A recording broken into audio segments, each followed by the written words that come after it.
সেনা কর্মকর্তা মেজর সিনহা মোহাম্মদ রাশিদ। সেনাবাহিনীর অবসরপ্রাপ্ত কর্মকর্তা মেজর সিনহা মোহাম্মদ রাশিদ খান 2020 সালের 31 জুলাই কক্সবাজারের টেকনাফে পুলিশের গুলিতে নিহত হন তিনি। ঘটনাটি তখন সারা দেশে আলোড়ন ফেলে। পরে তদন্ত ও বিচার প্রক্রিয়ায় এই হত্যাকাণ্ডকে ঘিরে বহু চাঞ্চল্যকর তথ্য সামনে আসে। সেই বাস্তব ঘটনার প্রেক্ষাপটে নির্মিত হতে যাচ্ছে একটি পূর্ণদৈর্ঘ্য চলচ্চিত্র।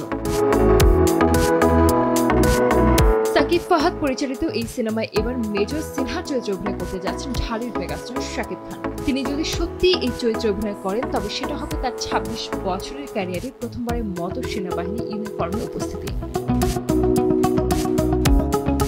তবে একটি সূত্র সংবাদ মাধ্যমকে জানায় সরাসরি কোনো সেনাবাহিনী কর্মকর্তার চরিত্রে অভিনয় করবেন না শাকিব, বরং রাষ্ট্রীয় গোয়েন্দা সংস্থার এক দক্ষ এজেন্টের ভূমিকা দেখা যাবে তাকে, যিনি দেশের হয়ে লোমহর্ষক সব অপারেশন সফলভাবে সম্পন্ন করেন।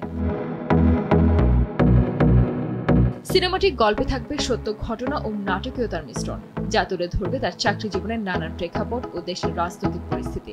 সঙ্গে জড়িয়ে থাকবে উত্তেজনাপূর্ণ অ্যাকশন দৃশ্য। পরিচালক সাকিব ফাহাদ গণমাধ্যমকে জানিয়েছেন, সিনেমাটি সত্য ঘটনা অবলম্বনে হলেও কাহিনীতে কিছুটা কাটছাঁট থাকবে।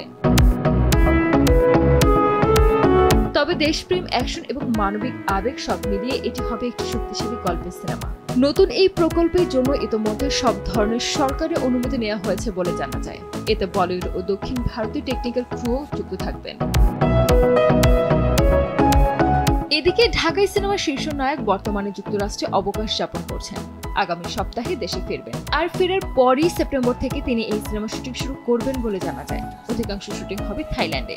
শাকিব খানের বিপরীতে ছোট পর্দার এক জনপ্রিয় অভিনেত্রীকে নেওয়া হতে পারে বলে গুঞ্জন রয়েছে, যদিও এখন পর্যন্ত কাউকে চূড়ান্ত করা হয়নি।